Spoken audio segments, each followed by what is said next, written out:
hamba Allah di Majalengka ingin bertanya Ustadz, ketika sekolah dulu diajarkan 20 sifat wajib, sifat mustahil, dan sifat jaiz.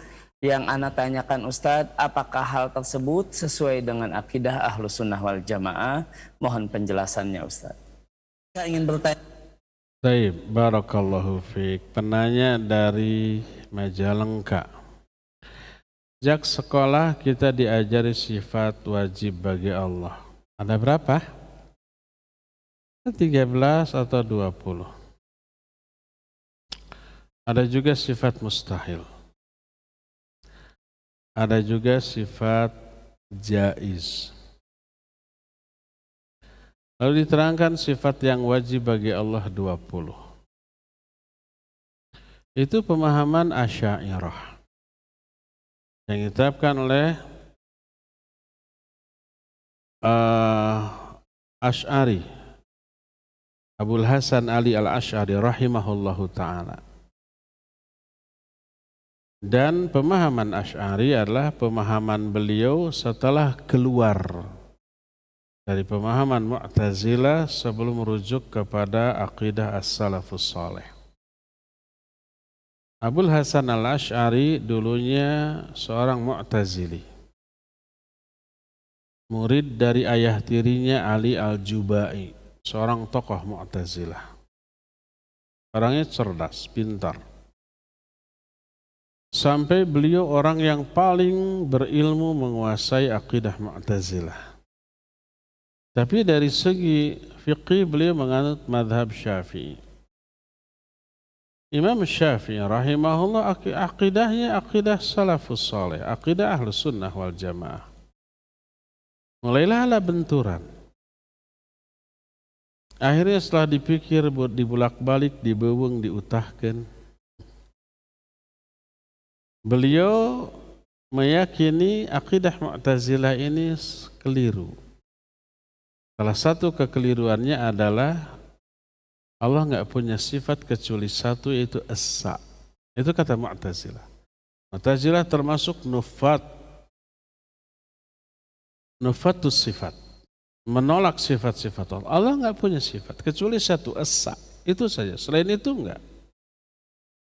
Karena menisbatkan sifat kepada Allah berarti menyerupakan Allah dengan makhluk, karena makhluk punya sifat. Itu merenung, nggak mungkin Allah nggak punya sifat. Setelah merenung, akhirnya beliau datang ke Masjid Jami di sana, lalu berpidato, berkhutbah di hadapan orang. Dia menyatakan, inni khalaqtu ma fahimtu sabiqan kama khalaqtu thiyabi hada. Aku membuka, melemparkan pemahamanku yang dulu seperti aku membuka pakaianku ini. Lalu pakaian dibuka, pakaian luarnya kemudian dilempar. Dia memisahkan diri dari Mu'tazilah. Itu selama proses dan debat dengan bapaknya. Salah satu debatnya yang terkenal adalah, Bapak, saya mau tanya 3 orang ini di akhirat gimana? Satu orang muslim yang soleh, satu anak kecil, satu orang yang mati dalam keadaan kafir. Gimana di akhiratnya? Kata bapaknya, orang muslim yang soleh berada di surga yang lebih tinggi. Anak kecil yang mati ketika kecil berada di surga tapi lebih bawah. Orang kafir yang mati dalam keadaan kafir di neraka. Lalu Abul Hasan al-Asy'ari bertanya lagi, gimana kalau anak kecil ini protes kepada Allah? Ya Allah, kenapa level surga saya di bawah? Kenapa tidak selevel dengan orang mukmin itu? Gimana jawabnya wahai Bapak? Kata bapaknya, Allah akan menjawab, karena orang mukmin itu sudah terbukti keimanannya, sudah berusaha, berjuang, beribadah, tahan godaan, sedangkan kamu belum teruji. Gitu. Makanya beda levelnya. Masuk akal apa tidak? Ya masuk akal. Dia menjawab dengan akal. Orang Mu'tazilah menggunakan akal. Kata Abul Hasan al-Asy'ari, Bapak, bagaimana kalau anak kecil itu protes, ya Allah, kenapa engkau matikan aku sejak kecil? Kenapa engkau tidak biarkan aku hidup sampai dewasa, aku juga ibadah, amal soleh, tahan banting, tahan godaan, sehingga bisa mencapai level surga yang lebih tinggi. Bapaknya menjawab, Allah akan menjawab, kalau kamu dibiarkan hidup sampai besar, belum tentu kamu mukmin. Belum tentu kamu itu tahan godaan. Mungkin kamu durhaka, mungkin kamu kafir. Makanya untung kamu ini dimatikan ketika kecil. Lumayan walaupun level rendah, tapi di surga. Surga mah di emperannya juga mau. Emperan surga ya. Semuanya masuk ke dalam. Makanya saya matikan kamu ketika kecil. Karena kalau kamu besar belum tentu mukmin, mungkin saja kafir. Dan Allah lebih tahu. Masuk akal apa tidak? Masih masuk akal. Kata Abul Hasan Ali al-Asy'ari, kalau begitu Bapak, orang kafir protes kepada Allah. Ya Allah, engkau kan tahu aku ini nanti akan kafir kalau sudah dewasa. Lalu masuk neraka. Kenapa engkau tidak matikan aku sejak kecil sehingga aku pun masih masuk surga walaupun dengan level terendah? Jadi Bapak nggak bisa jawab dengan logika. Dia mati kutu. Karena jawabnya dengan logika, bukan dengan nas. Semakin ragu dengan akidah Mu'tazilah. Akhirnya beliau melepaskan akidah Mu'tazilahnya. Lalu mulai berpikir Allah harus punya sifat. Mustahil nggak punya sifat. Selain esa ada sifat lain, lahir sifat 6. Mikir lagi 7, mikir lagi 9, mikir lagi 11, mikir lagi 13. Lahir sifat 13. Wujud, qidam, baqa, mukhalafatul hawadithi, qiyamuhu binafsi, wahdaniyah, qudrah, iradah, dan seterusnya. Ada 13. Masih ingat ya?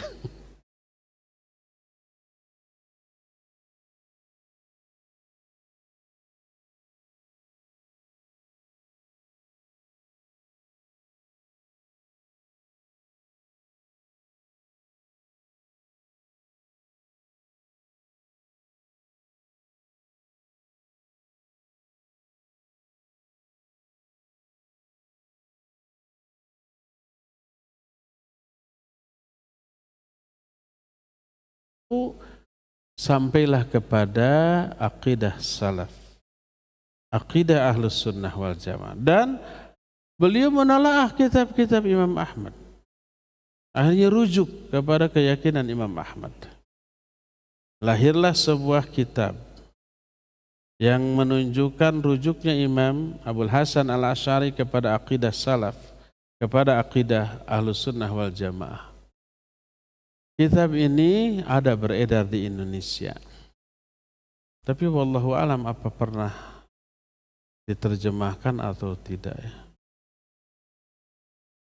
Dan kitab ini dulu pernah kita bahas awal-awal di pengajian kita tahun 90 atau 91. Di antara Al-Maqalatul Islamin. Ya. Di antaranya kitab apa? Nah, itu menunjukkan rujuknya beliau. Oleh karena itulah maka keyakinan tentang sifat 13, sifat 20, keyakinan Asy'ariyah. Tapi kenapa orang yang meyakini sifat ini dianggap ahlus sunnah wal jamaah? Karena yang dimaksud dengan pemahaman ahlus sunnah wal jamaah yang dikembangkan minimal di Indonesia yang saya tahu, di perguruan tinggi Islam di UIN kalau dulu IAIN atau di tempat lain ada mata kuliah akidah atau teologi Islam, bukan akidah, tauhid atau teologi Islam atau ilmu kalam. Itu salah satu dibahas tentang aliran-aliran pemikiran dalam masalah akidah. ada Asy'ariyah, ada Maturidiyah, dibedakan. Ada Mu'tazilah, ada Qadariyah, ada Jabariyah, termasuk ada Ahlus Sunnah, ada aliran salaf juga. Ada Syiah, ada ini, ada itu dan seterusnya.